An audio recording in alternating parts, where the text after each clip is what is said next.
ಈ ರಾಷ್ಟ್ರದ ಯಶಸ್ವಿ ಪ್ರಧಾನಮಂತ್ರಿಗಳಾದ ನರೇಂದ್ರ ಮೋದಿ ಅವರೇ, ಹಿರಿಯರಾದ ಯಡಿಯೂರಪ್ಪನವರೇ, ವೇದಿಕೆಯಲ್ಲಿ ಉಪಸ್ಥಿತರಿರತಕ್ಕಂಥ ಉಮೇದುವಾರರುಗಳಾದ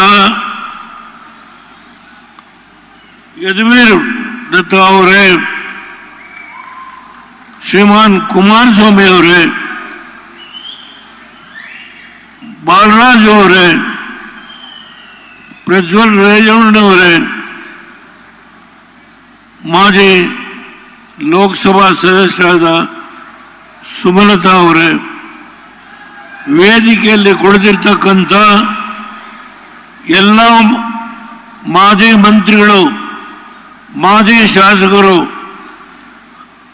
ಮತ್ತು ಭಾರತೀಯ ಜನತಾ ಪಾರ್ಟಿಯ ಎಲ್ಲ ಪದಾಧಿಕಾರಿಗಳು ಈ ಒಂದು ಬೃಹತ್ ಸಭೆಯಲ್ಲಿ ನೆರೆದಿರ್ತಕ್ಕಂಥ ಎಲ್ಲ ನನ್ನ ಹಿರಿಯ ಕಿರಿಯ ಅಣ್ಣ ತಮ್ಮಂದಿರು, ಅಕ್ಕ ತಂಗಿಯರು, ನಿಮ್ಮೆಲ್ಲರಿಗೆ ನಾನು ಗೌರವಪೂರ್ವಕವಾಗಿ ನನ್ನ ಸಾಷ್ಟಾಂಗ ನಮಸ್ಕಾರಗಳನ್ನು ತಮಗೆ ತಿಳಿಸ್ತೇನೆ.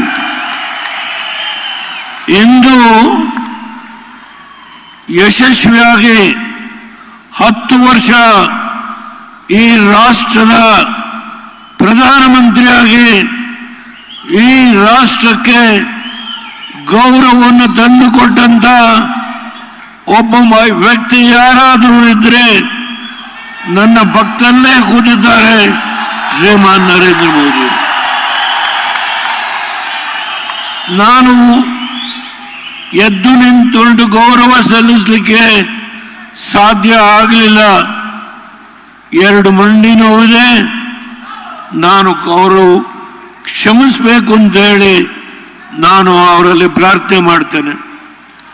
ಆದರೆ ಒಂದು ಮಾತನ್ನು ಹೇಳ್ತೇನೆ, ಈ ರಾಜ್ಯದಲ್ಲಿ ಇವತ್ತು ಯಾವ ಗ್ಯಾರಂಟಿ ಅನ್ನುವ ಒಂದು ವಿಷಯದಲ್ಲಿ ಯಾವ ಕುಮಾರಸ್ವಾಮಿಯವರು ಪಂಚರತ್ನ ಕಾರ್ಯಕ್ರಮ ಹಾಗೂ ಜಲಧಾರೆ ಕಾರ್ಯಕ್ರಮವನ್ನು 10 ತಿಂಗಳು ಯಶಸ್ವಿಯಾಗಿ ಮಾಡಿದ್ರು, ಕೇವಲ 1 ದಿನ ಅಥವಾ 2 ದಿನ ಮುಂಚೆ ನಿಮಗೆ 2,000 ರೂಪಾಯಿ ಗ್ಯಾರಂಟಿ ಕೊಡ್ತೇವೆ ಈ ಮಾತನ್ನು ಹೇಳಿ 5 ಗ್ಯಾರಂಟಿಗಳಿಂದ ಈ ರಾಜ್ಯದಲ್ಲಿ 132 ಸ್ಥಾನಗಳನ್ನು 136 ಸ್ಥಾನಗಳನ್ನು ಗೆದ್ದಂತ 2 ಮಹನೀಯರು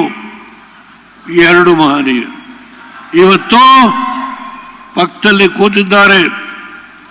ಈ ರಾಜ್ಯ ಹೇಗೆ ನಡೀತಾ ಇದೆ? ನನ್ನ 64 ವರ್ಷದ ರಾಜಕೀಯ ಜೀವನದಲ್ಲಿ ಬೆಂಗಳೂರು ನಗರ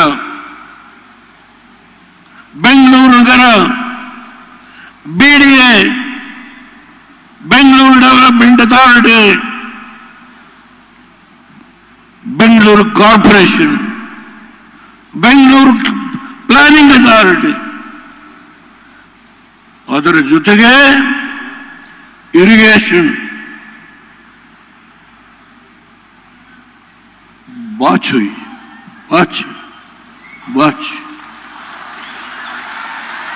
ಮಧ್ಯಪ್ರದೇಶಕ್ಕೆ, ರಾಜಸ್ಥಾನಕ್ಕೆ, ಛತ್ತೀಸ್ಗಢಕ್ಕೆ ನಿಮ್ಮ ಸಂಪತ್ತು,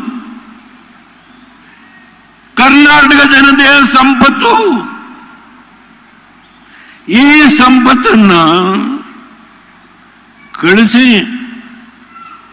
ಭಾರತೀಯ ಜನತಾ ಪಾರ್ಟಿಯನ್ನ ಸೋಲಿಸಲೇಬೇಕು.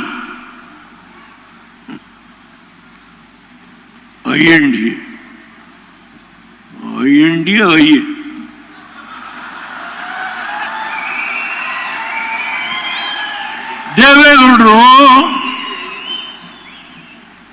ಈ 91ನೇ ವಯಸ್ಸಲ್ಲಿ ಭಾರತೀಯ ಜನತಾ ಪಾರ್ಟಿ ಜೊತೆ ಹೋಗಿದ್ದಾರೆ. ಎಂಥ ದುರ್ದೈವ! ಅಬ್ಬ, ಯಾರು ಇವತ್ತು ಈ ದೇಶವನ್ನು ನಡೆಸ್ತಾ ಇದ್ದಾರೋ, ಈ ದೇಶಕ್ಕೆ ಕೀರ್ತಿಯನ್ನು ತಂದುಕೊಟ್ಟಂತ ಒಬ್ಬ ವ್ಯಕ್ತಿ ಯಾರಾದರೂ ಇದ್ರೆ ನನ್ನ ರಾಜಕೀಯದ ಅನುಭವದಲ್ಲೇ ನನ್ನ ಪಕ್ಕದಲ್ಲೇ ಕೂತಿದ್ದಾರೆ,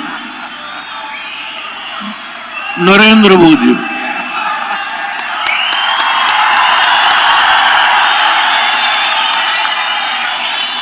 ನನಗೆ ತಲೆಯಲ್ಲಿ ಬುದ್ಧಿಯಿಂದನೇ ಕುಮಾರಸ್ವಾಮಿನ ನೀನು ಮೋದಿ ಅವರ ಜೊತೆ ಹೋಗು ಅಂತ ಹೇಳಲಿಕ್ಕೆ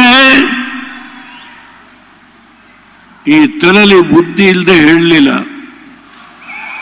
ಈ ರಾಜ್ಯವನ್ನ ಸೂರೆ ಮಾಡ್ತಾ ಇರ್ತಕ್ಕಂಥ ಸೂರೆ ಮಾಡು, ಇದನ್ನು ತಪ್ಪಿಸ್ಲಿಕ್ಕೆ ಕುಮಾರಸ್ವಾಮಿಗೆ ಹೇಳಿದೆ, ಹೋಗು, ನೀನು ಮೋದಿಯವರ ಜೊತೆ ಹೋಗು. ಒಂದು ನನ್ನ ಅನುಮತಿಯನ್ನು ಕೊಟ್ಟಿದ್ದೇನೆ. ಇಲ್ಲ ಪಕ್ಕದಲ್ಲಿ ಯದುವೀರವರು ಕೂತಿದ್ದಾರೆ, ಮಹಾನುಭಾವ. ನಾಲ್ವಡಿ ಕೃಷ್ಣರಾಜ ಒಡೆಯರು, ರಾಜರಾಜರು ಈ ರಾಜ್ಯಕ್ಕೆ ಏನೇನು ಮಾಡಿದ್ರು ಅದ್ರ ಬಗ್ಗೆ ವಿಶ್ಲೇಷಣೆ ಮಾಡಲಿಕ್ಕಾಗೋದಿಲ್ಲ. ಆದರೆ ಈಗ ಆಳ್ತಾ ಇದ್ದಾರೆ. ಈಗ ಇಬ್ಬರು ಜನ, ಎರಡು ಮಹಾನುಭಾವರು ಈ ರಾಜ್ಯ ಆಳ್ತಾ ಇದ್ದಾರೆ.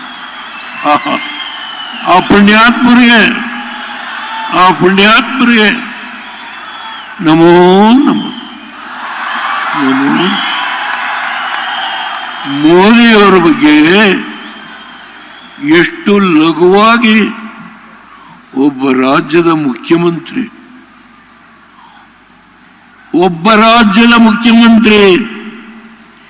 ಕೇವಲ 6 ಕೋಟಿಯ ಜನತೆಯ ಮುಖ್ಯಮಂತ್ರಿ, 150 ಕೋಟಿಯ ಜನತೆಯ ಈ ಒಬ್ಬ ಪ್ರಧಾನಮಂತ್ರಿಯ ಬಗ್ಗೆ ಒಬ್ಬ ಮುಖ್ಯಮಂತ್ರಿ.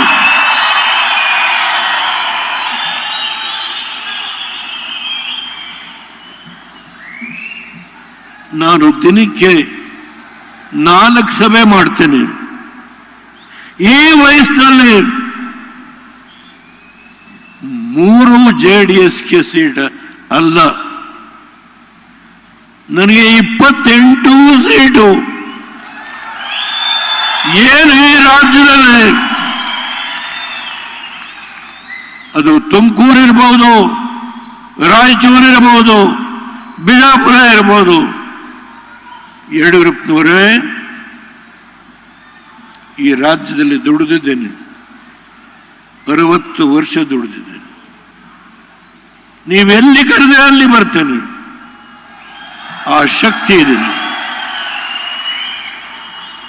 ಮೋದಿಯವರಿಗೆ ಒಂದು ಭರವಸೆ, ಈ ರಾಜ್ಯದಿಂದ ಕನಿಷ್ಠ 24 ಸ್ಥಾನಗಳನ್ನು ನಾವು NDAಯಿಂದ ಗೆದ್ದು, ಕೇವಲ 3 ಸ್ಥಾನ JDS ಅಲ್ಲ, NDAಯಿಂದ ಗೆದ್ದು ನಿಮಗೆ ನಾವು ಇವತ್ತು ಏನು ಹಿಂದೂಸ್ತಾನದಲ್ಲಿ ಈ ರಾಷ್ಟ್ರದ ಆರ್ಥಿಕ ಪರಿಸ್ಥಿತಿ 5ನೇ ಸ್ಥಾನದಿಂದ 3ನೇ ಸ್ಥಾನಕ್ಕೆ ತರುವ ಶಪಥವನ್ನು ಮಾಡಿದ್ದೀರಿ ನೀವು. ಅದಕ್ಕೆ ನಮ್ಮ ಕೊಡುಗೆ 3 JDS ಅಲ್ಲ, 24 NDA. ಕನಿಷ್ಠ ಆ ಕೆಲಸವನ್ನು ಯಡಿಯೂರಪ್ಪನವರೇ, ನಮ್ಮ ಜವಾಬ್ದಾರಿ ಇದೆ, ನಾವು ಆ ಕೆಲಸ ಮಾಡಿ. ನಾನು ನೆರೆದಿರ್ತಕ್ಕಂಥ ಈ ಬೃಹತ್ ಸಮಾವೇಶದಲ್ಲಿ 4 ಲೋಕಸಭಾ ಕ್ಷೇತ್ರ ಅಷ್ಟಕ್ಕೆ ಸೀಮಿತ ಆಗಿಲ್ಲ. ರಾಜ್ಯದ ಮಹಾಜನತೆಯಲ್ಲಿ ನಾನು ಕೈ ಮುಗಿದು ಈ ವೇದಿಕೆಯಿಂದ ಪ್ರಾರ್ಥನೆ ಮಾಡ್ತೇನೆ, ಈ ರಾಷ್ಟ್ರವನ್ನ ಸಮರ್ಥವಾಗಿ ಬಲಯುತವಾಗಿ ಬೆಳೆಸ್ತಕ್ಕಂಥ ಶಕ್ತಿ NDAನಲ್ಲಿ ಒಬ್ಬರೇ ಒಬ್ಬರು ನರೇಂದ್ರ ಮೋದಿಯವರು. ಆ NDAನಲ್ಲಿ ನಾನು ಅನವಶ್ಯಕವಾಗಿ ಮಾತಾಡೋದಿಲ್ಲ. ಅಂತ ವ್ಯಕ್ತಿ ನನ್ನ ಕಣ್ಣಿಗೆ ಯಾರೂ ಬಿದ್ದಿಲ್ಲ.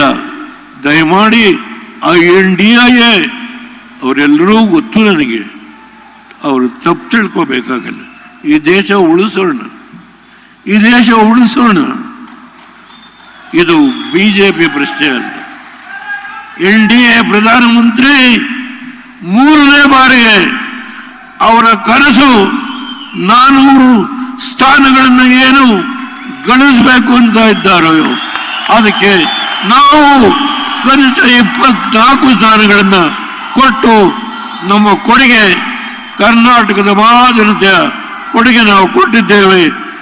ಈ ನನ್ನ ಮನವಿಯನ್ನ ನಾಡಿನ 6 ಕೋಟಿ ಜನತೆ ಮಾನ್ಯ ಮಾಡಬೇಕು ಅಂತೇಳಿ ತಮ್ಮೆಲ್ಲರ ಮುಖೇಣ, ಮಾಧ್ಯಮದ ಸ್ನೇಹಿತರ ಮುಖೇಣ